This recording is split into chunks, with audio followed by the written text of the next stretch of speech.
जय हिंद साथियों, आप सभी को मेरा प्यार भर नमस्कार। मैं मुकेश यादव, मैं टारगेट से, और आज हम लोग पढ़ेंगे कक्षा 10 की मैथ एक्सरसाइज 8.2 का क्वेश्चन नंबर 3। यदि हम बात करें तो पिछली क्लास तक जो है वो हमने इस एक्सरसाइज का क्वेश्चन नंबर 2 तक हम लोगों ने कंप्लीट कर लिया था, और आज हम क्वेश्चन नंबर 3 समझने की कोशिश करते हैं और ये देखते हैं कि क्वेश्चन नंबर 3 में हमसे क्या कहा जा रहा है और क्या पूछा जा रहा है। तो यदि हम बात करें क्वेश्चन नंबर 3 की मुन्ना, तो कहा जा रहा है कि tan a प्लस बी बराबर √3, जैसा कि हमने यहाँ पर लिख रखा है कि tan a प्लस बी बराबर √3। आगे दे रहा है और tan a minus b equal to 1/√3, और कह रहा है कि यदि मैं a प्लस बी की बात करूं बच्चे, a प्लस बी जो है हमारा 0 अंश से बड़ा होगा, 90 से छोटा अथवा बराबर होगा।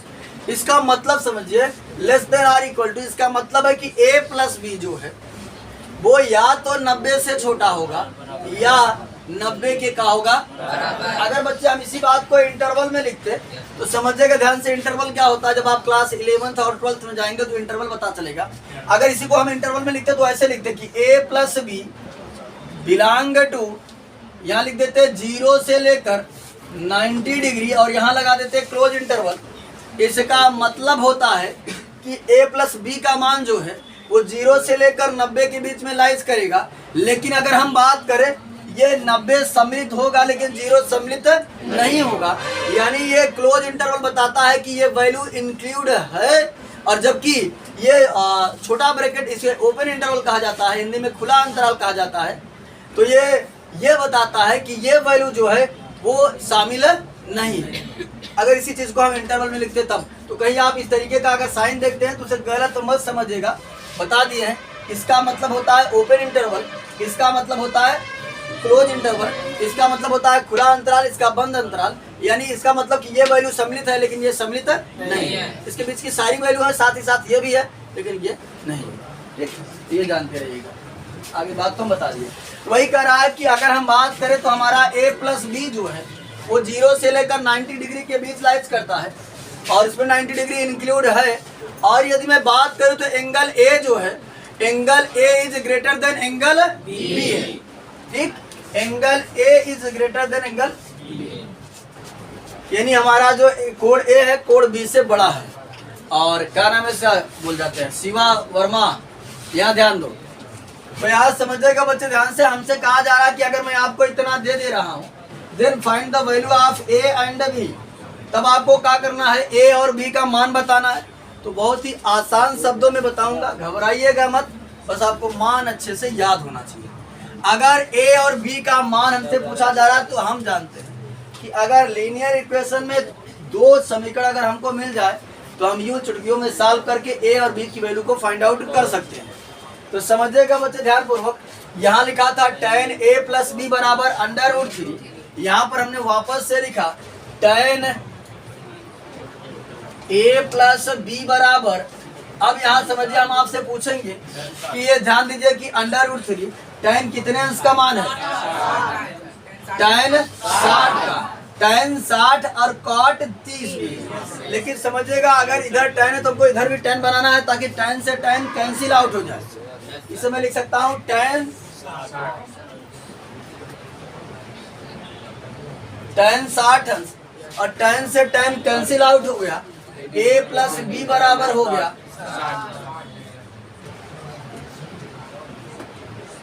और इसको मान लेते हैं इक्वेशन फर्स्ट। आगे हमको दिया जा रहा बच्चे कि tan a माइनस बी बराबर 1/√3, तो जाएगा tan a माइनस बी बराबर, वापस से पूछूंगा ये tan कितने अंश का मान है, तो tan 30 अंश, और tan से tan कैंसिल हो जाएगा, a माइनस बी बराबर आ गया कितना, 30 अंश, और इसको लेट कर लेंगे इक्वेशन। अब अगर बात करें समीकरण 1 हमारा यहाँ, समीकरण 2 हमारा यहाँ है, यहाँ प्लस का भी यहाँ माइनस का भी जोड़ देंगे तो b से b कट जाएगा, एक ही वैल्यू आ जाएगी। समीकरण 1 में समीकरण 2 को जोड़ने पर, adding from equation first and second, तो जब हम इक्वेशन फर्स्ट और सेकंड को अगर ऐड करते हैं तो बच्चे a plus b equal to 60 और a minus b equal to, ये बच्चे जोड़ने पर साइन चेंज नहीं होता, एक एक दो ये हो जाएगा, प्लस बी से माइनस बी कट जाएगा, 60 30 90 दो एक के दो, 45 दूना 90, एंगल ए बराबर कितना आ गया, यानी ए हमारा आ गया 45 अंश। ये बच्चे समझिएगा, ए का मान चाहे आपकी इच्छा हो समीकरण 1 में रखो या समीकरण 2 में रखो, कहीं भी रख दो, आसानी से बी की वैल्यू फाइंड आउट हो जाएगी। यहाँ पर हम लिखेंगे ए का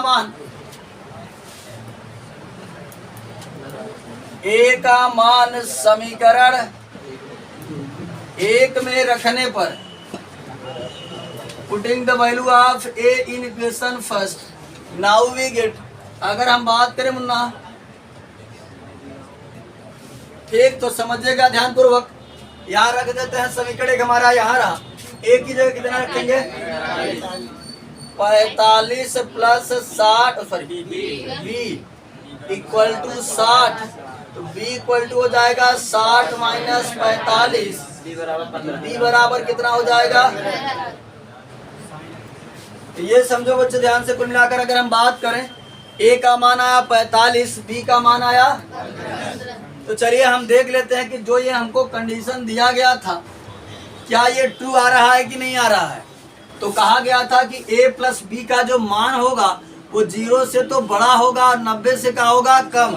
ये देखो a का मान 45, b का मान 15, जोड़ देंगे तो 60, 60 0 से बड़ा होता है, 90 से क्या होता है कम होता है। पहला कंडीशन सेटिस्फाई हो रहा है। दूसरा कह रहा था कि एंगल ए जो होगा वो ग्रेटर देन क्या होगा एंगल बी, या ए की वैल्यू ग्रेटर देन एंगल बी है, एक एंगल नहीं है, यानी ए ग्रेटर देन बी। तो यदि हम बात करें ए का मान आया है 45, बी का मान आया है 15, तो स्वाभाविक सी बात है कि ए जो है वो बी से क्या है, तो हमारा कुल मिलाकर यही मान होगा जो हमारे दिए गए प्रतिबंधों को भी क्या करता है, संतुष्ट करता है, दिए गए कंडीशन को भी सेटिस्फाई करता है। चले अब हम लोग अगला क्वेश्चन नंबर 4 समझते हैं। यदि चौथे के पहले क्वेश्चन की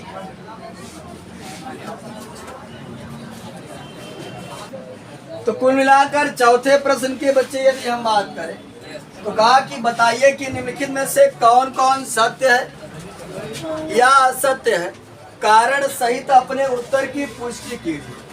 यानी ट्रू और फॉल्स बताना है, लेकिन रीजन भी बताना है कि किस रीजन से ये ट्रू है और किस रीजन से ये फॉल्स है।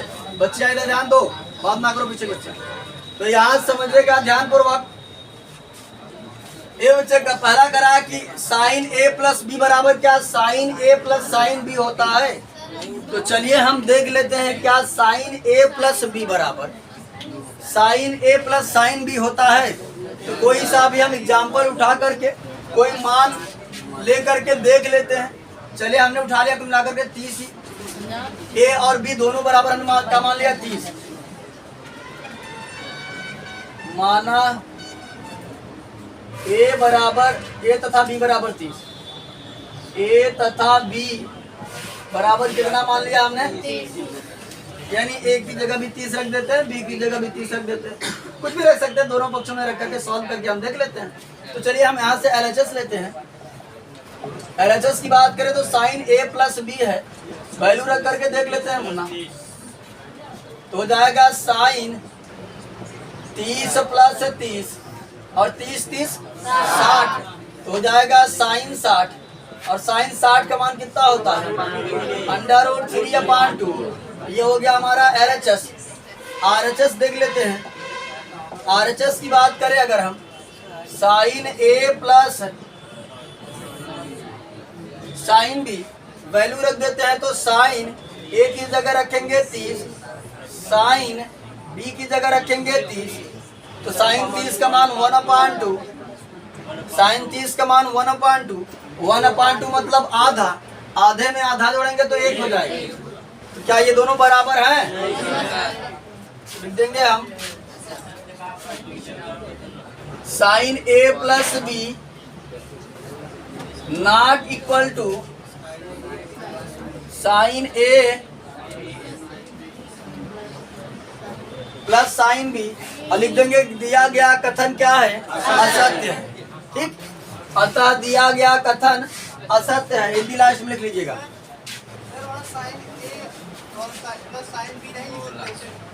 साइन क्या लिखा जा रहा है, ये क्या लिखना चाह रहे हैं इसको? अरे भैया ये थीटा का काम कर रहा है, गुणा नहीं होगा। हमने आपको शुरुआत में पढ़ा था कि अगर ये साइन ए लिखा है, इसका मतलब ये नहीं है कि ये साइन और ए का गुणनफल है, ऐसा नहीं। ये मिलाकर थीटा का काम कर रहा है, यह साइन थीटा, इसे थीटा गुणनफल नहीं। चले अगला क्वेश्चन, इसी का सेकंड क्वेश्चन समझते हैं। यदि दूसरे की बात करें, करा थीटा में वृद्धि होने के साथ साइन थीटा के मान में वृद्धि होती है। ये बच्चे करा यदि मैं थीटा का मान बढ़ाऊं जगतपाल, तो क्या साइन थीटा का भी मान बढ़ेगा? तो चलिए हम लोग देख लेते हैं। मान लेते हैं हमने यहाँ बच्चे पहले थीटा की जगह 0 रखा, तो कितना हो गया 0। इसी तरीके से बढ़ाते हुए चले गए, थीटा की जगह हमने रख दिया 90, तो कितना आ गया 1। तो ये देखो बढ़ाते हुए गए, पहले 0 था, 30 फिर 60 फिर 45, 30 45 60 फिर 90 रखे। तो हमने देखा 0 पर तो 0 था, लेकिन 90 पर कितना हो गया 1। यानी जैसे जैसे हम थीटा का मान बढ़ाते जा रहे हैं, वैसे वैसे जो है इसका मान क्या होता जा रहा है, बढ़ता जा रहा है। तो ये दिया गया कथन क्या है, सत्य है। चले तीसरा क्वेश्चन समझ लेते हैं। तीसरे क्वेश्चन की यदि बात करें हम, तो करा थीटा में वृद्धि होने के साथ साथ काश थीटा के मान में वृद्धि होती है। चले समझ लेते हैं। करा अगर हम थीटा का मान बढ़ाएं, तो क्या काश थीटा का भी मान बढ़ेगा? तो चलिए मुन्ना देख लेते हैं, समझिएगा ध्यानपूर्वक। अगर हमने रख दिया काश 0, तो मान हुआ 1, यानी थीटा की जगह हमने 0 रखा तो आ गया 1। इसी तरीके से बढ़ाते चले जाएंगे, तो काश 90 कितना हो गया। जब हमने थीटा का मान तो बढ़ाया, लेकिन काश थीटा का मान कम आया। तो ये बच्चे अगर हम थीटा का मान बढ़ाएंगे, तो काश थीटा का मान बढ़ेगा नहीं। यानी दिया गया कथन क्या है, असत्य है। चले अगला क्वेश्चन, क्वेश्चन नंबर 4 की बात करते हैं। इसको थोड़ा सा इरेज कर देते हैं, फिर बात करते हैं। ये बच्चे अब हम बात कर लेते हैं इसी के चौथे क्वेश्चन की। देखो चौथे क्वेश्चन की बात करें अगर हम, बात ना करो, तो कह रहा है कि थीटा के सभी मानों पर साइन थीटा बराबर कॉस थीटा होता है। कह रहा है कि आप बताइए, क्या मैं थीटा की जगह कुछ भी रखूंगा, क्या साइन थीटा बराबर कॉस थीटा हमेशा होगा? तो ये साइन थीटा बराबर कॉस थीटा हमेशा नहीं होगा, समझिएगा ध्यान से। साइन थीटा बराबर कॉस थीटा अगर दे रहा है, तो देख लेते हैं, यहाँ माना जाता है 1। ठीक, तो इससे कॉस से भाग कर देंगे, इधर तो हो जाएगा sine theta upon cos theta बराबर 1। Sine upon cos tan theta बराबर 1। टैन ये कितने अंश का मान है, टैन 45। टैन से टैन कैंसिल, थीटा बराबर कितना, केवल 45 अंश अगर हम मान रखेंगे तभी ये कंडीशन सत्य होगा, अदरवाइज ये सत्य नहीं होगा। लेकिन वो कह रहा था कि थीटा के सभी मानों के लिए, तो क्या थीटा के सभी मानों के लिए संभव है? लिख देंगे दिया गया कथन जो है वो क्या है, असत्य है। और इसी का लास्ट क्वेश्चन, क्वेश्चन नंबर 5 समझते हैं। 5वें क्वेश्चन की बात करें, करा a बराबर 0 पर काट a परिभाषित नहीं है। ये समझिए, a बराबर 0 अंश पर काट a क्या होगा? तो कह रहा है कि अगर a बराबर 0 पर कॉट a की अगर हम बात करें, यानी कॉट a की जगह हम रखेंगे 0। तो चलिए अगर आपको मान अगर याद है कॉट 0 का तो अच्छी बात है, और अगर नहीं याद है तो हमने आपको तरीका बताया था, कॉस अपान का होता है साइन, तो कॉस अपान साइन थीटा, या 0 लिख दो, कॉस 0 अपान साइन 0। cos 0 का मान 1, sin 0 का मान 0। और अगर नीचे 0 हो ऊपर दुनिया की कोई भी संख्या, रिजल्ट हमेशा क्या आएगा? तो दिया गया कथन क्या है? सत्य है। यानी कुल मिलाकर इसमें 5 सत्य है। अच्छा क्या लिखा है? परिभाषित नहीं, सही तो कह रहा है ना वो। परिभाषित नहीं मतलब अपरिभाषित है। अरे उसकी बतिया सही है ना? देखो वो कह रहा है, उसकी बात समझने की कोशिश करो। जैसे देखो वह कह रहा है कि परिभाषित नहीं है, इसका मतलब अपरिभाषित है। जैसे अगर हम बोले एक सेंटेंस में, बात सुनकर के में एक सेंटेंस आ गया कि अंग्रेजी में हम कह दें, अगर अंग्रेजी में बोला जाए कि उसके मांग में मेरे नाम का सिंदूर है, ट्रांसलेट करो, तो आप तो बड़ा लंबा होगा, ट्रांसलेट कर पाओगे नहीं कर पाओगे। साफ शब्दों में अगर किसी महिला के नाम में किसी पुरुष का नाम का सिंदूर है तो वो महिला उस पुरुष की पत्नी हुई।